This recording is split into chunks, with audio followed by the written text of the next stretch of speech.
Today I want to talk about playing Pokemon Unite in a mindset that what kind of decisions I make on different situations, because this has been requested by some of you people. So I want to share my mindset of what am I doing in these different games to come. So let's take this Cinderace ranked game 5 stacks as an example. So it's going to be 1-1-3. We have only Lucario solo top. So this means I'm going to do the C-shape pattern now that Lillipup went down at the start. So I want to gank Lucario first. Why do I want to gank Lucario first? It's easier for me to get the score and the early value when I gank the top lane. There are benefits to gank the bottom lane, because if you do gank the bottom lane successfully, you will get chances to break down the first goal, which means it's harder for the enemy to contest on the Dreadnought. So I got all of the crabs, I'm running straight to the top, and we have Saburo, my Lucario, on the move, and I'm poking their Lucario as well, putting that slowy pressure. But can we make this pick? It's gonna be tricky because of the focus ban, but we're actually gonna make this pick, and yeah, I need to take a low sweep plus flash to get away from their enemy Raboot, because he was basically free hitting me, but Saburo is gonna pick up that kill, and it was a nice start. Like, this is the optimal way things will go in the early game. Even though it was a full mirror 2v2, Lucario, Raboot, mirror, we were able to overcome the thing, and we were able to both score, and we also got most of the beasts, so this is an ideal start. How do you want to proceed? Now that I've ganked the top lane, I'm going back to jungle. I want to get as many last hits as I can before the 720 bees on the bottom lane. This is what my mindset usually wants me to do. I don't usually do other ganks in the meanwhile, unless it's a very overextended situation by the enemy. But usually the best bet right now is just to get my own farm, because you're going to need that XP. Ideally, you would like to have level 9 by the time Dreadnought spawns, but that's not going to happen every single time. You're usually around 7 or 8 if you've done most of your stuff in an optimal way. So getting this Ludicolo, bada beam, bada boom. My teammates got the crab, so that's fine. I'm almost level 8 now, and it's getting closer to 730, 740-ish. So I'm just gonna go stay on this top bush and see what's gonna happen. I wanna wait if the enemy will extend, so then I will be pursuing them. I wanna stay hidden until a fight happens. So mime comes, beautiful heavy slam by Snorlax, and we are poking this mime now that he overextended, and I believe they didn't see me, so that's why it was great to stay on the bush and just wait for the enemy to do something about this. Yeah, I'm waiting here so the Ivy gets the 11 points so we can get a bigger overscore. But this is a very ideal situation. Dreadnought is going to spawn right away, and their enemy first goal has been taken away. So it's insanely difficult for them to try to contest this. This is a very ideal early game that happened with the Cinderace pick over here. So great teamwork overall, and a great start. It's a very nice thing to go from here. I don't know why is this Ivysaur even trying to get this crab. He's very overextending. So that's a bad play from him, getting picked up very easily. If you're this Ivy, like, don't overextend like that. That's just dumb. So we got our top goal as well. Now we head straight to Rotom. And now that the Rotom is going to be gone, you usually want to just farm. So I'm heading back to my jungle. I'm getting as much as enemy last hits as I can, these wild Pokemon. And you can see those yellow dots in the map. They will indicate that, hey, this guy is available, let's go for that, or hey, this is available. And I don't know, this mime got really pissed off or something because he wanted to counter jungle me, but look at the level difference already. He's level 7 and I'm level 10. He won't have any chances to contest. So counter jungling sometimes is a good strategy, but you have to know your limits. You have to only counter jungle with specific Pokemon. If you do it with the wrong Pokemon, I think personally that Mr. Mime isn't a good counter jungler Pokemon. You will going to get smacked like that, so don't do that, guys. So most of the wild Pokemon are now done. We are just putting together effort on this bottom lane, and we are trying to get some points in, but this is always risky to do so because it's very easy for the enemy to defend this goal. Even though despite the fact it's not 5-0-0 yet, the jump pad isn't active yet, but as you can see, even though we were ahead on this situation, we were just desperately trying to turret dive them on the second goal, so that was just super stupid and greedy, but hope you can learn from these mistakes as well. Dreadnought is about to spawn very soon, so we'll be taking that.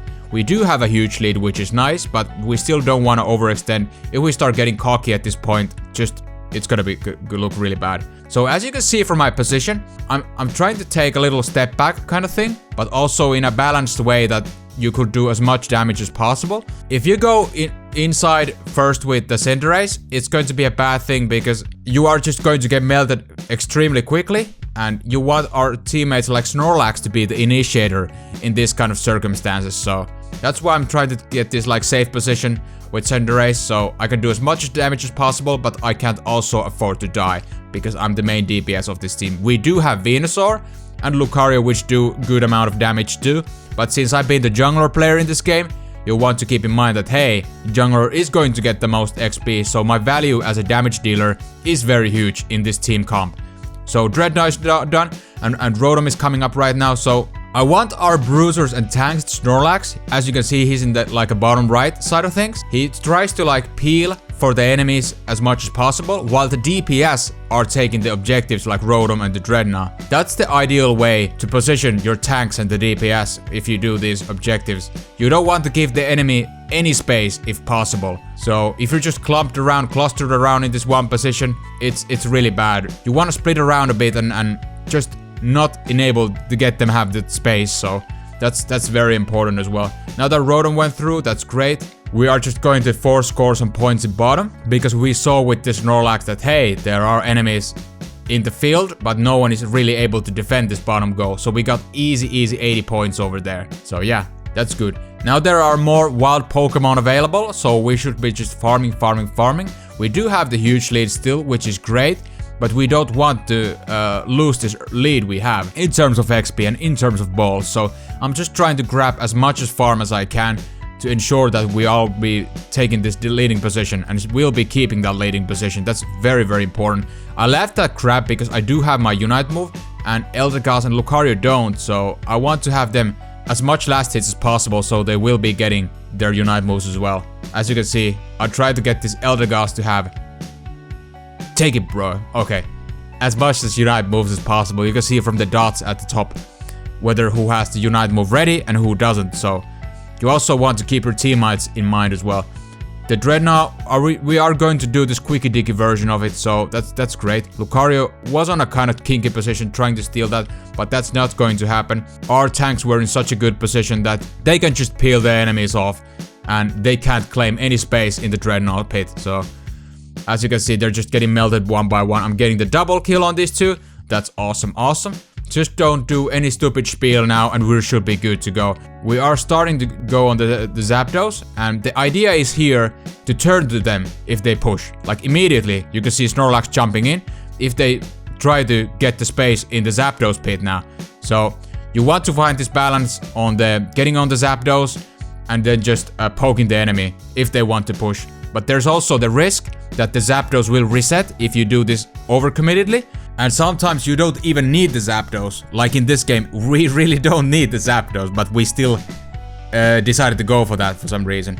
And they are actually going to get the Zapdos, so that's technically a mistake. We were too slow trying to get this Venusaur down. So let's see what's going to happen now. Mr. Mime is going to put some points in the bottom, and I'm unfortunately gonna get caught by this Lucario. But the goal situation doesn't look too fatal yet, so let's see what's going to happen. There is fight going on. Trobus is going to pick the kill on Lucario, that's nice. We got some points to the top lane from Snorlax, but the Venusaur won't gonna make it away. He's gonna get picked up, unfortunately. And Saburo, the Lucario still has 50 points in, so we'll see how the thing is going to be. But you can see from the goal situation, it doesn't look bad despite the fact that the enemy got the Zapdos. So that's good. We had such a good early lead within the first 8 minutes. So that's fine. We should be fine to go. But the lesson to be learned here is that you don't want to necessarily take the Zapdos if you are in such a leading position. You just want to defend the enemies from taking the Zapdos, and you want to also prevent from scoring them to your goals. So that's something you want to discuss with your teammates, or just if you're playing in a solo queue environment, just take a look that hey, this guy stays on top. Hey, should we go on Zapdos? You could always do those callouts well. So hopefully this kind of video explained some of my thought process of where do I want to initiate, what do I want to do in different situations. I could do more of this if you guys are interested. But yeah, this was first of its kind, so I tried to be as informative as possible as well. So yeah, that's it gonna be for today. Thank you so much for watching, and I hope you have a wonderful day.